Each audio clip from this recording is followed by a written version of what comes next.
Vous réveillerez personne. Vous convaincrez personne. Renoncez dès maintenant. Ça ne sert à rien. C'est la vie qui se chargera ou pas de les secourir. Et la vie est faite pour ça. Hein. Elle nous envoie des deuils, elle nous envoie des maladies, elle nous envoie des trahisons, elle nous envoie des trucs terribles pour nous faire avancer sur le chemin. Mais réfléchissez à tous ceux qui vous avaient donné des conseils avant, en général. Tu devrais faire ci, tu aurais dû faire ça, dans ta relation à ton père, comme ci, comme ça. En fait, on ne les a jamais entendus. C'est qu'après qu'on se dit, ah, il me l'avait dit quand même. Et j'ai partagé, mais moi, il n'y a jamais personne, après une conversation, qui m'a dit, oh, Louis, grâce à toi, j'ai vu la lumière. Ça ne m'est pas arrivé. Et ça n'arrivera pas. Je sais, hein. Et c'est pas grave. C'est pas comme ça que ça marche. La seule chose que vous pouvez faire, c'est semer une question. Vous savez, sur votre ordinateur, quand vous allez dans la barre de recherche, vous cherchez un fichier, vous ne savez pas où il est, il rame, il cherche. Vous, peut-être pendant, vous êtes même parti ailleurs, hein, sur un onglet internet pendant ce temps, vous le laissez chercher. C'est exactement pareil avec les gens autour de vous. Si vous leur donnez la réponse, c'est terminé, le dossier est classé. Et si cette réponse ne leur convient pas, ils fermeront l'explorateur Windows. Donc l'idée, c'est de semer des questions. J'en ai parlé plusieurs fois, mais c'est un mécanisme dans notre cerveau où vous cherchez le nom de cet acteur américain, vous l'avez sur le bout de la langue. Et on sait qu'en neurosciences, quand vous avez quelque chose sur le bout de la langue, vous n'êtes jamais aussi loin de le trouver. C'est fou, hein? Pourtant, comment il s'appelle ça? Puis au moment, vous commencez à chercher. Et le soir, dans votre lit, 6 heures plus tard, Clint Eastwood. Je savais bien que c'était lui. Pendant ce temps, pourtant, vous en avez fait des choses, hein. C'est-à-dire que dans la RAM, ça a continué à faire des accès disques durs. C'est qui cet acteur américain? Bruce Willis? Non, c'est pas Bruce Willis. C'est Clint Eastwood. Ok. C'est exactement pareil avec les questions que vous posez aux gens autour de vous. Si vous semez des questions, ça continue à travailler, mine de rien. Et vous leur donnez des territoires où ils peuvent se retrouver, se ressourcer. J'en ai parlé souvent, mais si vous adressez votre beau-frère, celui-là, vous savez, Gérard, le beau-frère en question, avec qui vous êtes frité, vous parlez presque plus, pour certains. En lui disant, mais de toute manière, on va nous mettre l'identité numérique, les crypto-monnaies, ça s'appelle les CBDC, hein, pour ceux qui ne savent pas, Central Bank Digital Currency, monnaie digitale des banques centrales. On va mettre des CBDC, tu n'auras plus un rond et tout ça, si jamais tu n'es pas d'accord, de toute manière, on va rincer ton compte en banque, comme on l'a fait à Fouché, comme on l'a fait au camionneur américain. Ok, vous avez des chances qu'il n'ait pas du tout envie de regarder ça en face. Ça donne pas envie, quoi. C'est pas un récit sexy. Donc il va l'oublier, il va classer le dossier. Par contre, juste vous créez, et puis il ne voudra même pas en discuter. Et donc pour pouvoir discuter de quelque chose qui fait peur, il faut créer les conditions d'un espace intime. Si jamais vous avez peut-être eu ça enfant ou en tant que parent, votre enfant subit quelque chose, vous-même avez subi quelque chose, si on vous demande d'en dire quelque chose tout de suite, en plus devant les autres, vous n'en direz rien. Blackout. Non, ça va, c'est rien passé. C'était comment ta journée? Ça va. Puis le soir, vous explosez en sanglots. Et il n'y a qu'au moment du coucher, avec votre maman ou votre papa, dans l'intimité de la chambre, du noir. Tu sais, aujourd'hui, ma meilleure amie, elle m'a dit ça, etc. Et j'étais bouleversé. Ça m'a rendu triste. Et c'est à cet endroit-là que ça peut se déposer. C'est pas ailleurs. Donc, créer des conditions d'intime, c'est quoi? C'est le plus important avec Gérard, le beau-frère en question, c'est de l'inviter à faire un repas. Puis déboucher une bouteille. Allez, un petit verre, Gérard. Ah bah ouais, tout ça. Et puis de discuter des choses importantes. Comme le font mes collègues qui viennent d'Afrique du Nord et qui m'ont appris ça à Marseille. Comment ça va la famille? Et ta mère, comment ça va? Et tes enfants, ça va tes enfants? La baisse, un peu déjà. Et le travail, ça va? La baisse, ça va. Ok. Et la santé, ça va? Ça va, la santé, ça va. La baisse. Et une fois qu'on a passé en revue toutes ces choses-là, on a créé un espace sécurisé, un espace intime, où là, on peut parler des choses qui fâchent. Là, on peut éventuellement commencer à négocier. Et c'est toujours comme ça dans le bassin méditerranéen. Dans toutes les histoires que vous avez lues sur le cheikh d'Arabie ou quelqu'un d'une tribu, etc., il invite d'abord dans sa tente l'étranger qui passe. Il le fait asseoir, il lui sert le thé. il y a des échanges, des coutumes, des égards les uns pour les autres. Et en diplomatie, il y a toujours des égards.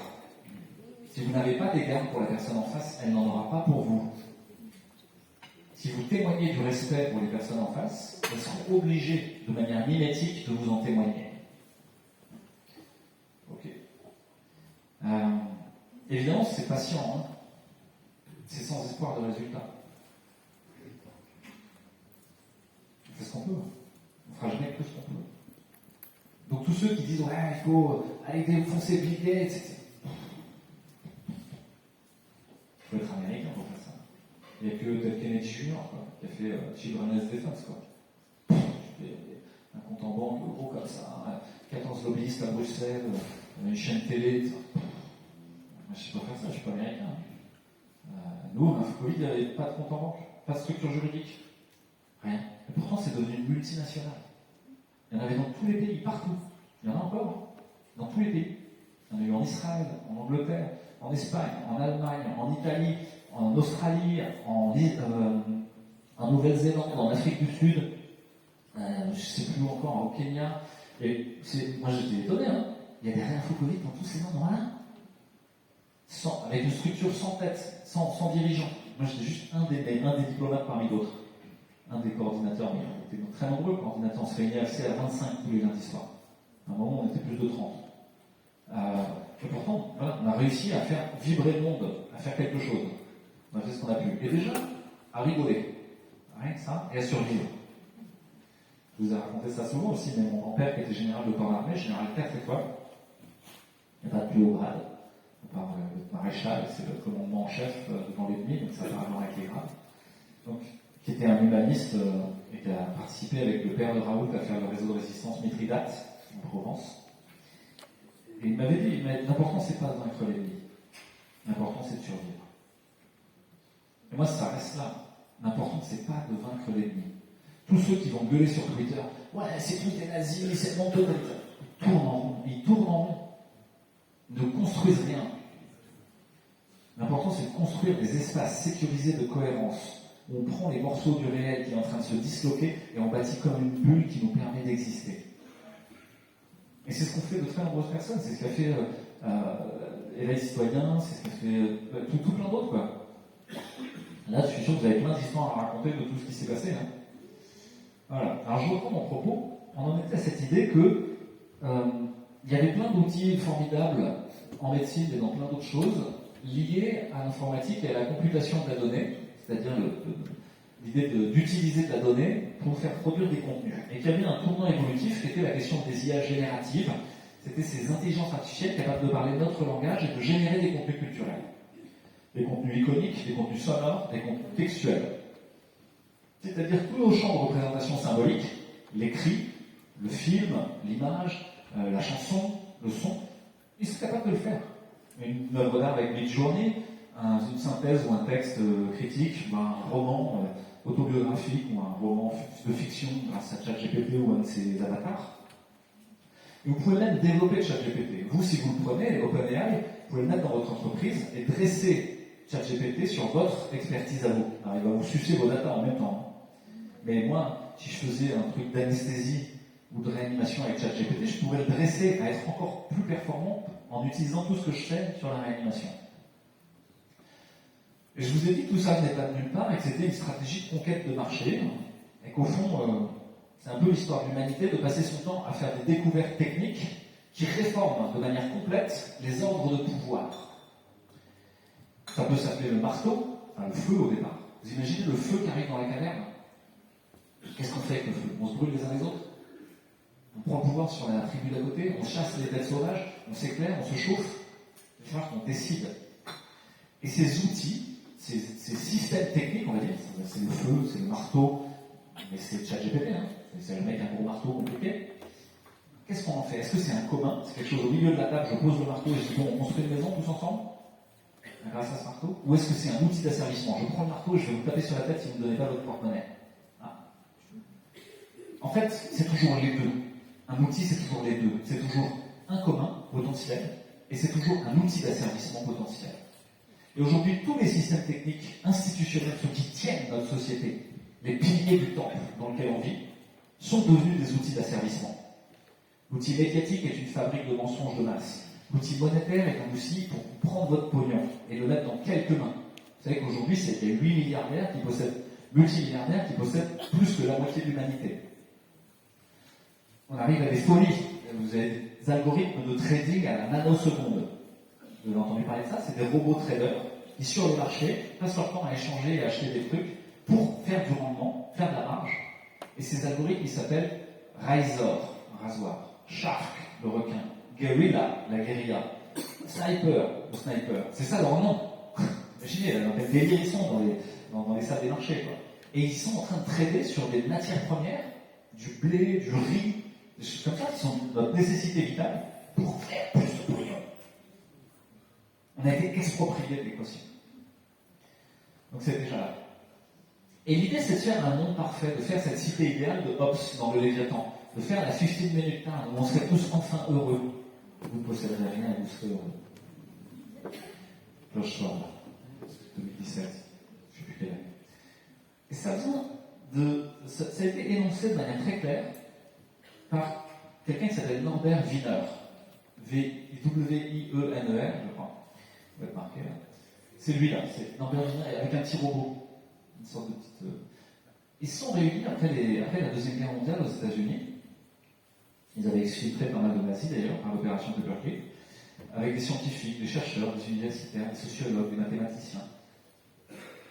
Et ils ont posé les bases de ce qu'on a appelé la cybernétique. C'est très important de connaître ce mot et l'histoire. La cybernétique, ça vient du grec Kubernetes. Kubernetes, c'est quoi? C'est le steersman en anglais, le gouverneur, celui qui gouverne. C'est le patron du bateau, quoi, celui qui a la barre, celui qui décide où on va. Celui qui gouverne, celui qui décide où on va, celui qui a le gouvernail dans les mains, ben voilà, c'est le Kubernetes. Et la cybernétique, c'est l'art de gouverner. De gouverner comment? En comprenant que les systèmes, c'est-à-dire des groupes humains, des groupes de molécules, des groupes de choses, n'importe, un système, des choses mises ensemble, visent à leur propre pérennité. Le système veut rester intact, tel qu'il est. Je veux garder le ventre de ma maman comme il est. Je veux garder l'Éden perdu comme il est. Et je vais sans cesse essayer de le recomposer. Et pour ce faire, chaque fois qu'il y a une perturbation, je vais mettre une boucle d'asservissement pour essayer de corriger cette perturbation. La tension monte, je mets un médicament qui la fait baisser. La tension baisse, je mets un médicament qui la fait monter. Je fais des boucles de rétroaction. C'est des programmes informatiques, c'est des algorithmes. Des choses systématiques, c'est toujours la même chose. S'il se passe ça, alors il se passe ça. If, then, go to. J'en reviens au début. Ça a tellement imprimé notre façon de voir les choses, cette idée cybernétique, qu'on pense comme ça. Notre thermostat à l'intérieur de la maison fait comme ça. Il mesure la température. L'ordinateur central dit « Oh non, il fait plus que 17 ». Il fait « Je vais arrêter la chaudière, le brûleur, et laisser les radiateurs refroidir. Oula, il fait moins de 15. Ben là, je vais allumer la chaudière, mettre en place le truc. Et je vais mesurer la température en permanence. C'est la mesure finale que je vais essayer d'optimiser. Ça, c'est de la cybernétique. C'est l'idée des rétroactions d'autorégulation d'un système. Et ce système, ça peut être un robot. Vous avez le petit robot de la piscine. Je me colle contre un mur, ok, je fais 3 tours, je fais un demi-tour à droite, j'avance encore. Poum, je fais un demi-tour à droite. Ce qui fait que je ne reste pas bloqué contre mon mur. C'est un truc cybernétique. Mais ça peut être dans les systèmes sociaux. Tiens, j'ai une révolte. Ah, je vais les mater par la police. Mais je vais corriger le système en amont, je ne veux plus de révolte. Je vais faire mes propres révoltes que j'ai montées moi-même en tant que gouverneur. Ce qui fait que tous les gens vont aller y mettre leur énergie. Je veux pas de pluralité politique, pas de discussion démocratique. Je veux un système unique, optimisé, matérialiste, qui fait le plus de rendement possible grâce aux multinationales. Et bien, je vais mettre un petit théâtre en place de partis politiques. Ce petit théâtre, vous avez compris qu'il s'appelle la gauche, qu'il s'appelle la droite, qu'il s'appelle l'extrême gauche, qu'il s'appelle la droite, sont jamais que les putes, les prostituées, les tapins du grand Satan. Le grand Satan, il est nulle part, lui, il s'en fout, c'est un menteur. Mais il va faire semblant. Je vous promets la 6ème République, je vous promets qu'il n'y aura pas d'immigrés, je vous promets, je sais pas quoi. Mais leur but, c'est pas d'être au pouvoir. Leur but, c'est d'être les tapins du grand Satan. Pour qu'à la fin, De toute manière, c'est Macron. Ça, c'est un système cybernétique algorithmique qui est pensé. C'est pas quelque chose qui vient tout seul. C'est pensé, c'est volontaire. Et ça vient de la cybernétique, et ça a été décrit par Wiener, ça a été décrit en sociologie, ça a été décrit en sciences politiques. C'est ce que je vous dis là, c'est marqué dans les livres. Les Américains, ils ont posé des concepts à Stanford, à Harvard, etc. Ils les ont écrits noir sur blanc. Il y a des bouquins entiers sur ces sujets-là. C'est juste qu'on ne travaille pas. On ne regarde pas ce qui a été écrit. Et on fait semblant de redécouvrir l'eau tiède à chaque nouvelle génération. Mais ce qu'on est en train de dire là, ça a été déjà énoncé du temps d'Hérode, du temps des Égyptiens, dans l'Ancien Testament. C'est rien de nouveau, en fait.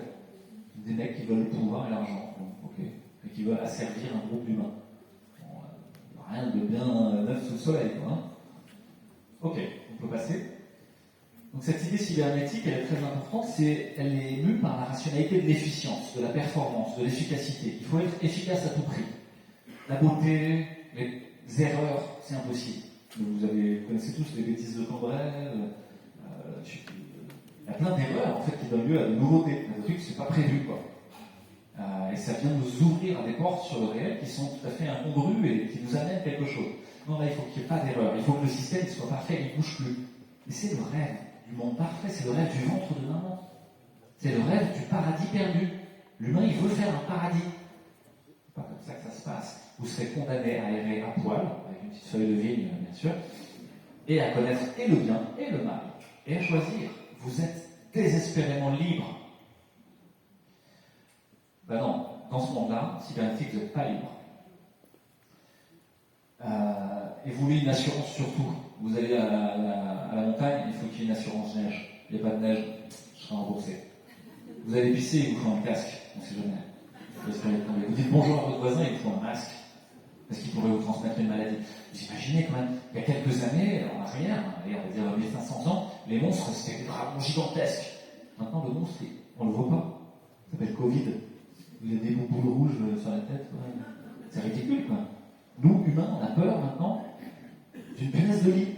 On est terrorisés d'une punaise de lit. J'ai vu quelqu'un à une conférence qui est venu me voir, à la fin, il m'a dit Louis, je suis désolé, mais voilà, j'ai pris le train, j'ai mis du pchit partout contre les punaises de lit, j'ai pas réussi à m'empêcher. J'étais étonné. Et je me suis rendu compte que c'était pas rationnel. Il dit, mais je sais que c'est pas rationnel, mais j'ai pas envie de ramener des punaises de lit chez moi. On comprend, c'est chiant, les punaises de lit. Mais c'est pas un monstre terrible, c'est pas vrai, c'est juste pas vrai. Donc l'idée de cette performance et cette immédiatesse, c'est la poursuite de la logique industrielle. La logique industrielle, c'est d'écarter l'humain de la matière. Je vous en avais parlé l'année dernière, c'est-à-dire il était artisan et travaillait la matière avec ses mains, comme un agriculteur à l'ancienne, comme un artisan qui rabote sa planche. Et plus il rabote la planche, plus ses mains se transforment. Il a des paluches, il a un physique qui va avec. Ses muscles, même tout son corps est transformé. Et puis, chaque planche, c'est une itération nouvelle. Ça peut être un chef-d'œuvre, ça peut être raté. Et à chaque fois, c'est remis sur le métier. Le présent est la porte, la pratique est la clé. La pratique réitérée. Chaque combat est différent. Dans la logique industrielle, on veut que ce soit toujours pareil, que ce soit prévisible, que le résultat soit prédictible. On veut savoir quel temps il fera dimanche pour être sûr qu'on pourra organiser notre truc sans pluie. On aura la météo à 2 semaines. Les modèles météorologiques, c'est typiquement ça. C'est des modèles de prévision qui veulent savoir ce qui va se passer. Et donc, la machine industrielle, petit à petit, remplace le travail artisanal, puis remplace l'humain. Les temps modernes de Charlie Chaplin, je vous invite à le revoir, à le louer à la bibliothèque, à la médiathèque du coin. Mais c'est vraiment l'humain qui devient ridicule, en fait. Il est pris par la méga machine et il sera broyé. On peut passer. Et c'est exactement ce qui est en train de nous arriver. On peut passer à la diapo d'après. Ah, c'est fini.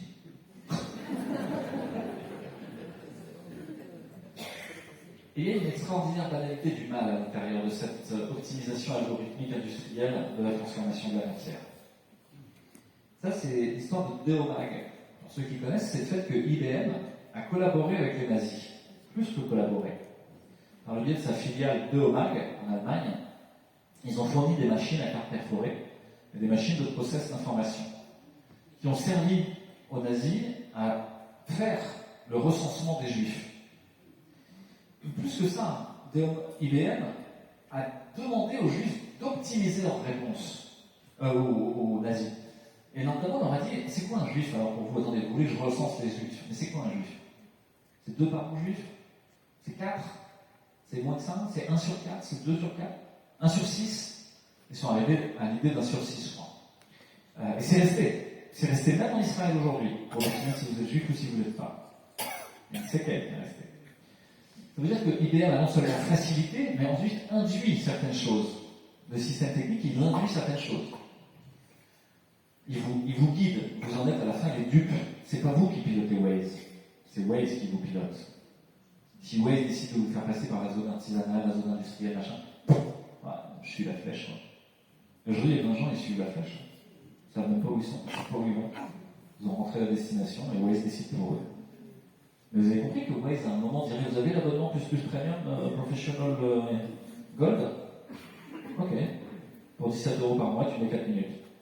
Ah, t'as l'abonnement Connard Lambda gratos? Tu vas mettre 27 minutes. À travers la zone industrielle. Comme ça, tu libères la route pour les autres. Ah ouais, bien sûr. Et Waze décide. Waze a un pouvoir prescriptif, on va voir. Donc ça, c'est Théomag et la persécution et l'Holocauste.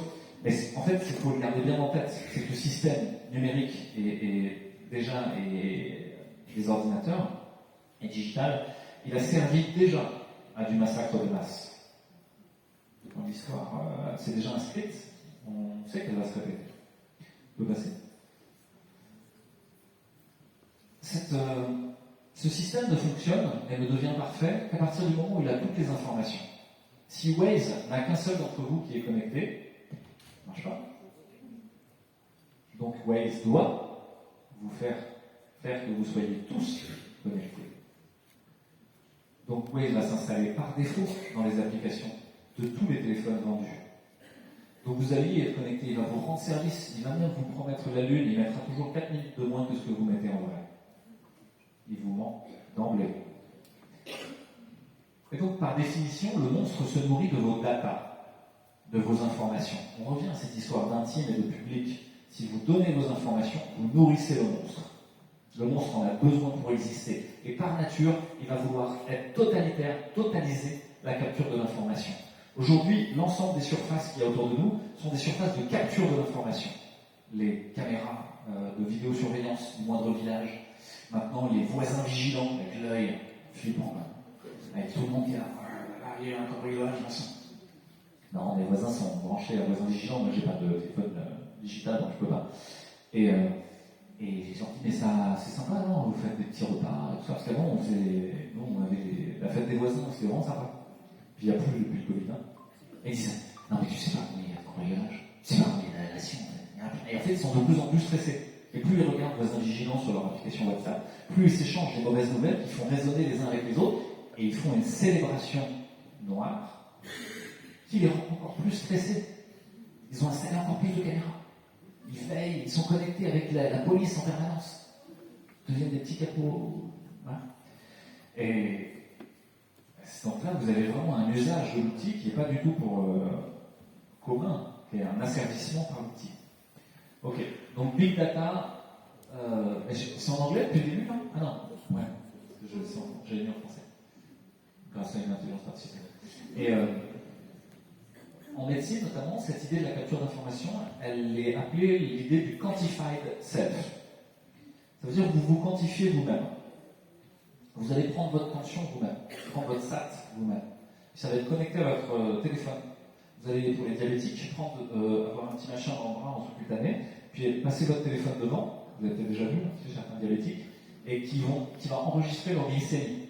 Puis, comme ça, ils n'ont pas besoin de remplir dans un petit carnet, c'est directement dans une grande feuille Excel qui leur dit, telle heure, en fonction de ce que tu as mangé, ça se passe comme ci, comme ça.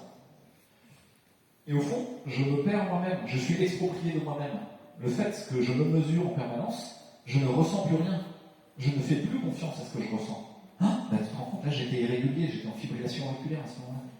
Et j'en avais même pas conscience. Ouais. Et on perd la capacité d'interpréter nous-mêmes les signes. Je passe par où là pour venir? Branche-toi sur Waze. Non. Moi je passe par où? Je décide quoi? Avec ma liberté, je me suis bourré, je peux vous le dire, hein, parce que je n'ai pas de GPS. Et donc j'ai mis 3 quarts d'heure de plus que ce que je... Et alors? perds la rationalité de l'efficience. Si j'accepte de visiter l'Ardèche, bon. Donc, je suis en avance. Donc, il y a cette idée que, évidemment, le technomonstre, il va vouloir prendre toutes vos datas tout le temps. On peut passer. Et une fois qu'il a ces datas, il va vous dire mieux que vous comment est le monde. Mieux que vous, quelle est votre santé. Il y a des miroirs connectés maintenant qui vous disent en fonction de votre gueule, est-ce que vous êtes en forme ou pas. Bonjour, pas en forme, vous devrez prendre la vitamine, puis vous sort l'ordonnance Pfizer, bien sûr. L'aletheia, en grec, c'est la vérité du dévoilement. J'enlève le voile sur ce qu'il y avait. Vous pourriez dire l'été, les eaux du l'été, pour ceux qui se souviennent de ça, c'est les eaux de l'oubli. Si je bois les eaux du fleuve l'été, j'oublie. L'été, l'alpha privatif, c'est-à-dire qu'il n'y a pas d'oubli. Si je n'ai aucun oubli, je sais tout. Si j'ai toutes les datas, je sais tout mieux que les autres. J'ai le pouvoir sur cet endroit.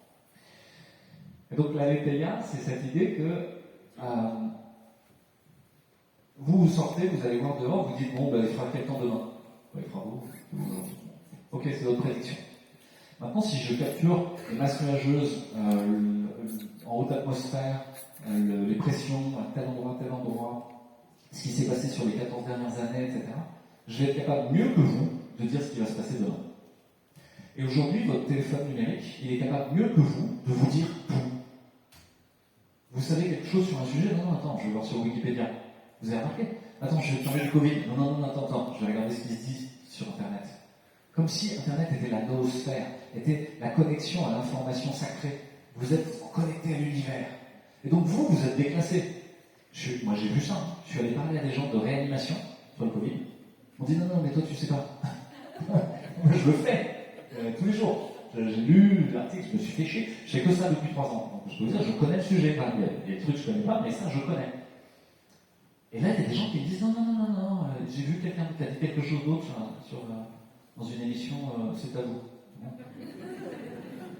Machin Cohen, il a pas dit comme toi. Et donc, on est exproprié de notre capacité d'interprétation du monde. Je ne peux même plus rien dire sur la réanimation. Ok. Je vais passer. Ce pouvoir d'aletheia, il se double d'un pouvoir prescriptif. C'est ce que je vous ai dit pour Waze. C'est qu'une fois que je sais tout, où sont toutes les bagnoles, où sont les embouteillages, la machine elle-même va vous dire que tu dois passer par là. Mais donc la machine peut créer l'embouteillage. Ce qu'on a vu sur l'artère de San Francisco. Elle peut créer des conditions favorables pour une partie de la population ou pas pour une autre partie de la population. Vous êtes exproprié vous-même de votre liberté de choix. Ok. On peut passer. Pouvoir alothéique, pouvoir prescriptif de l'intelligence artificielle et pouvoir épistémologique de création de la connaissance. L'épistémologie, c'est la science qui s'intéresse à la création de la connaissance, la création du vrai. Et donc, comment est-ce qu'on fait pour dire que quelque chose est vrai, pas vrai? Est-ce qu'on fait une étude comme ci, une étude comme ça? Est-ce qu'on prend des experts de la salle? On leur dit, bon, qu'est-ce qui se passe en Ardèche? On voit qu'est-ce qui se passe. Ouais, mais bon, je ne vois peut-être pas tout, il faut que je montre quand même un machin. C'est ça, l'épistémologie. Là, il y a une vraie disruption épistémologique. Disruption, c'est-à-dire une rupture dans le continuum de comment on crée la connaissance. Jusqu'ici, on se confrontait à la matière, on essaye, ça marche pas, bon, c'est pas ça, il faut que je fasse autrement. Je recommence, ça marche pas, il faut que je fasse autrement. Je recommence, ça marche, peut-être c'est intéressant. Je recommence encore une fois, ça marche encore, ça, j'ai peut-être vraiment un filon.